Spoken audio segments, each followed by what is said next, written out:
¿Qué pasa cuando la economía de un país se quiebra por completo? ¿Cuando la gente siente que ya no tiene absolutamente nada que perder? Hoy vamos a meternos de lleno en la crisis que se está viviendo en Irán, una historia que, créanme, va mucho más allá de sus fronteras. A ver, hagamos un ejercicio de imaginación. Un día cualquiera, te levantas y algo no anda bien. Lo primero que haces, casi por instinto, es agarrar el celular para ver qué pasa, para llamar a alguien. Pero nada, no hay señal, ni una rayita. El aparato es un ladrillo inútil en la mano. Intentás con el Wi-Fi de la casa, pero tampoco. Cero conexión. De repente, el mundo se reduce a tu casa. Es un aislamiento total. ¿Se imaginan? No hay forma de saber qué está pasando afuera, ni de avisar a nadie, ni mucho menos de pedir ayuda si algo pasa. Y cuando salís a la calle, el panorama es todavía peor. Negocios con las persianas bajas, gente discutiendo, peleando por lo poco que queda. Los estantes de las tiendas, vacíos, y los precios de lo que hay por las nubes, imposibles. Y ahí es cuando te cae la ficha. Esto no es un apagón, no es una crisis de un día. El país entero se está viniendo abajo. Bueno, esto que acabamos de describir no es una película, es la realidad, el día a día para millones de personas en Irán. Una situación que ya llegó a su punto límite. Bien, ahora sí, vamos a los detalles. Porque lo que estamos viendo es, sin exagerar, el desafío interno más grande que ha enfrentado el régimen iraní en muchísimos años. Un descontento que se ha esparcido como reguero de pólvora por todo el país. Y digo todo el país literalmente. Las protestas se han extendido por las 31 provincias, o sea, en más de 180 ciudades y pueblos. Esto no es un grupito de gente en la capital, no. Es un levantamiento a escala nacional. ¿Y cuál es la primera reacción del poder? ¿Sentarse a hablar? No. Cortar Internet. Dejar a todo el país a oscuras, informativamente hablando. Esto te dice todo lo que necesitas saber. Cuando un gobierno apaga la información, no lo hace por seguridad. Lo hace porque tiene pánico. Pánico de lo que su propia gente pueda decir, pueda organizar. Pasemos ahora a la raíz del problema, porque es fundamental entender que esta ola de protestas no nace de una ideología política, sino de algo mucho más básico, la economía del día a día, la supervivencia. Todo estalla en los bazares de Teherán. La inflación está totalmente fuera de control. Imagínense que productos como el pollo o el aceite, lo básico para comer, de un día para otro triplican su precio. O peor, simplemente desaparecen de las tiendas. Y la gota que colma el vaso llega cuando el Banco Central elimina un dólar preferencial para los importadores. El resultado, los costos se dispararon de la noche a la mañana. Y aquí entra en escena un grupo clave, los bazaríes. Ojo, que no son comerciantes cualquiera.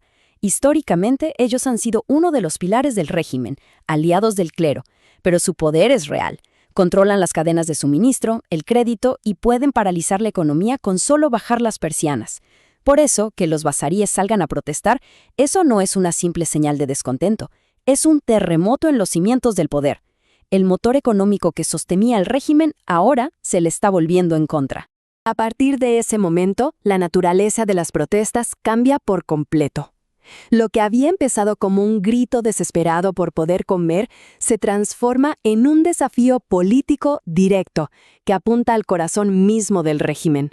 Y aquí hay una diferencia importantísima con las protestas anteriores. En 2022, después de la muerte de Mahsa Amini, las demandas eran sociales, eran culturales, se pedía libertad.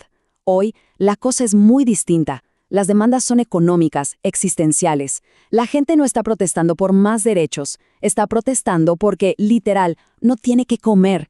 La lucha pasó de ser un anhelo a ser una cuestión de supervivencia. Y este cambio se oye fuerte y claro en las calles. Los gritos ya no son para pedir ayudas del gobierno o subsidios, no. Ahora son cánticos contra el sistema entero y directamente contra la máxima autoridad, el líder supremo, Ali Khamenei. El desafío no podría ser más directo. La respuesta del régimen ha sido, como era de esperar, inmediata y salvaje. Represión pura y dura, detenciones masivas, amenazas de pena de muerte. Organizaciones de derechos humanos estiman que han muerto más de 2.400 personas. Y la verdad es que, muy probablemente, la cifra real sea muchísimo más alta. Bueno, ahora vamos a ampliar un poco la toma, porque esta crisis interna en Irán tiene unas implicaciones geopolíticas enormes. Lo que pasa en las calles de Teherán, créanme, resuena en las capitales de todo el planeta. Hay varios jugadores globales mirando esto muy de cerca. Estados Unidos ha subido el tono, animando a las protestas y aplicando más sanciones. China, que es un gran comprador de petróleo iraní, juega más a largo plazo, sin confrontar directamente. Rusia, bueno, está bastante ocupada con Ucrania, así que su papel es más que nada discursivo. Y por supuesto, Israel, que ve a un Irán debilitado como una ventaja estratégica clara. Y aquí viene la pregunta del millón para la economía mundial. Si esta crisis sigue escalando y se llega a amenazar el estrecho de Hormuz, por donde pasa una parte gigantesca del petróleo del mundo, bueno, el precio probablemente se dispare.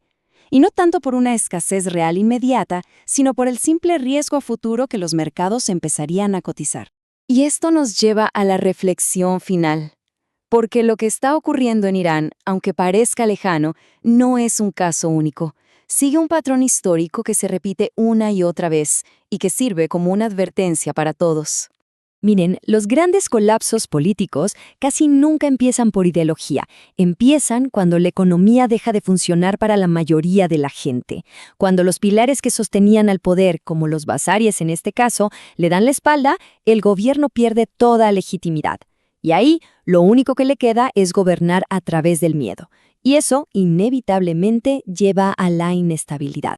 La historia nos da ejemplos clarísimos. La Unión Soviética no cayó por falta de elecciones, cayó por la escasez, por las filas interminables, por la desesperanza. La primavera árabe en Túnez y Egipto se encendió ¿por qué? Por el precio del pan. Es un patrón que se repite. Entonces, el punto crucial es este. Aunque nadie sabe cómo va a terminar esto en Irán, el régimen ya perdió la batalla más importante de todas. Cuando un gobierno necesita silenciar a su propio pueblo para poder sobrevivir, es porque ya perdió la confianza. Y la confianza es la base de todo. Y esto nos deja con una idea final que es muy potente. Lo que pasa en Irán no es solo una noticia de un país lejano. En un mundo tan conectado como el nuestro, los colapsos nunca son un problema local. Son contagiosos. Y sus efectos, ya sea en el precio de la energía o en la estabilidad global, tarde o temprano nos terminan afectando a todos. Es una lección de historia en tiempo real que no deberíamos ignorar.